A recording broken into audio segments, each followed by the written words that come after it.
Nous allons accueillir Marie-Christine Labourdette, qui est la présidente de la Cité de l'Architecture et du Patrimoine, qui accueille donc 300 millions de critiques. Nous sommes Madame Labourdette. Bonjour. Bonjour. Vos invités, asseyez-vous, prenez ma place. Est-ce qu'on peut avoir quelques indications d'abord, avant de parler des collections, sur le lieu lui-même, parce que ces deux bâtiments, celui qui abrite le musée de l'Homme et celui-ci sont très connus des Français, mais on ne connaît pas très bien l'origine de tout ça. Absolument. Alors, vous êtes sur un bâtiment qui a eu une double histoire, qui était un bâtiment créé pour la grande exposition universelle de 1878, qui était la partie arrière du palais, avec au milieu un monument qui ressemblait un peu à une espèce de grande meringue, qui faisait face au vide à l'époque, puisqu'il n'y avait pas la Tour Eiffel. On construit la Tour Eiffel. Et, En 89. En 89. Et à ce moment-là, cet endroit devient évidemment un endroit très touristique. Et au moment où Paris accueille une autre exposition universelle, dans les années 30, il est décidé de démolir le bâtiment central pour créer une vue sur la Tour Eiffel, qui est devenue déjà l'emblème de Paris, et de doubler ce bâtiment avec une partie 1930 dans laquelle on est installé, et qui permet à la fois de doubler les espaces du musée et de démontrer aussi une unité architecturale extérieure avec ces deux grandes ailes qui embrassent un peu la Seine et qui embrassent la Tour Eiffel aussi. Voilà, elle célèbre dans l'histoire de la culture parce que vous avez comme voisin le TNP, Jean Villard. Et de l'autre côté, c'est le musée de l'Homme, Claude Lévi-Strauss, Michel Léris.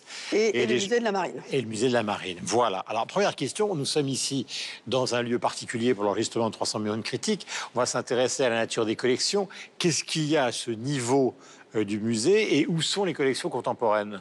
Alors, les collections contemporaines sont au-dessus de nos têtes, dans une galerie d'architecture moderne et contemporaine. Et là, nous sommes dans la partie historique qui traduit un propos très original, voire révolutionnaire, que met en place Viollet-le-Duc dans les années 1850, qui est d'amener à Paris les moulages, mais grandeur nature, donc à l'échelle 1, des grands monuments français, pour à la fois donner l'appétence aux Français de la valeur de leur architecture, leur donner la possibilité de mieux comprendre cette architecture et aussi de leur dire ça la mérite d'être préservée, d'y consacrer de l'argent et donc de lancer la grande politique des monuments historiques. Mais ils étaient où avant d'arriver ici ? Ils ont été faits exprès pour ce lieu. Ah, exprès pour ce lieu. Et choisi comment ? Parce que là, j'ai vu qu'il y avait Chartres, mais je suppose... Alors ça, c'est donc l'équipe de l'inspection des monuments historiques autour de Viollet-le-Duc, dans la lignée de Prosper Mérimée, qui se lance dans l'analyse des éléments les plus représentatifs de la grande architecture française, en disant, si on démarre vers le 5e, 6e siècle et qu'on remonte jusqu'au 19e siècle, quels sont les éléments fondamentaux qui permettent de comprendre et qui sont les marqueurs de l'architecture française. Et donc, dans ces marqueurs, vous avez Moissac, Vézelay, la Bourgogne romane, les grandes architectures gothiques. Et donc, ce parcours fait que, ici, au Palais de Chaillot, en face de la Tour Eiffel, en moins de, on va dire, 45 minutes, vous pouvez faire un tour de France avec une empreinte carbone égale à 0, qui vous permet de connaître les grandes références de l'architecture française. Madame Labourdette, je suppose qu'en dehors des journalistes que nous sommes et des visiteurs classiques, il doit y avoir beaucoup d'étudiants en architecture qui viennent travailler ici, non ? Énormément d'étudiants en architecture qui viennent à la fois faire des dessins, s'inspirer des modèles, des idées, et comprendre aussi les audaces techniques qu'on peut représenter. Les arches, par exemple. Absolument. La poussée d'ogive, la transformation du passage de l'art roman à l'art gothique. On dit toujours le moment où on arrive à créer la croisée d'ogive. C'est quand même une invention absolument géniale. Et donc, on a aussi des maquettes qui permettent à des publics jeunes de comprendre comment on fait pour, si on a par exemple, on a la clé de voûte, tout s'effondre, et que donc comment il faut arriver à construire des architectures et comment arriver à les mettre en place. Donc on est un musée à la fois très grand public et un musée aussi qui peut être destiné et peut passionner les professionnels et tous ceux qui s'intéressent à l'architecture. Et les expositions, alors comment organisez-vous les expositions et notamment celle qui a lieu en ce moment ? Alors, on a plusieurs... En dehors des collections, évidemment, qui sont... Bien sûr. On a plusieurs expositions, toujours, qui permettent de traduire cette volonté d'être le grand musée national de l'architecture, qui est notre vocation.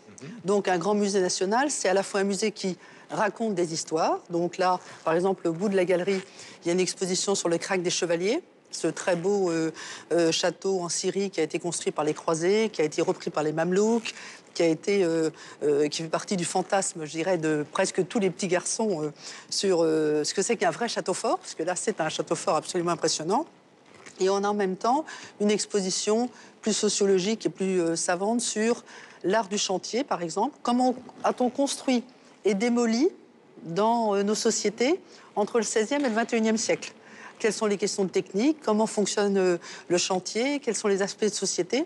Donc on a tout ça. Et on a aussi des éléments très contemporains avec des petites expositions qui mettent en dialogue et en échange des architectes contemporains sur des questions d'aujourd'hui, puisque un musée aujourd'hui est un lieu vivant qui à la fois permet de comprendre le passé, mais aussi de pouvoir mieux interroger l'avenir en posant les questions d'aujourd'hui. Et puis vous avez un vrai périmètre culturel, parce que vous avez donc les deux bâtiments dont on vient de parler, vous avez plus bas le musée d'art moderne, le palais de Tokyo. Absolument. Enfin, tout ça crée un environnement qui est quand même très favorable justement à la culture, aux visites.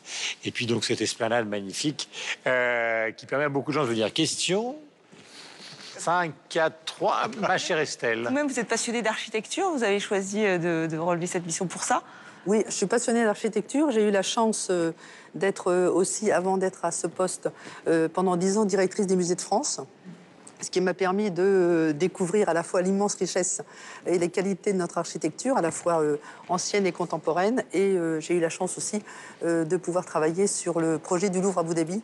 Ah oui. Qui fait que, donc, effectivement, la passion de l'architecture, de la transmission aussi, est très importante. Et je pense que on se rend compte quand on est dans l'architecture et dans cette manière de parler de cet art. C'est un art qui est global, puisqu'on peut peut-être se passer, et encore, on ne vous le conseille à personne, de livres, de peintures, etc. Mais se passer d'architecture et de bâtiments, c'est impossible puisqu'on vit dedans. Et je pense que cet art complètement intrinsèque et lié à la personnalité humaine est une des grandes richesses. Et donc de montrer la manière dont, à travers les siècles, l'imagination et l'intelligence des hommes ont pu créer la beauté avec l'usage est quelque chose d'extraordinaire. Madame Labourdette, merci d'être venue donc sur l'antenne de 300 millions de critiques pour parler de cet endroit magnifique, donc cité du patrimoine et d'abord de l'architecture.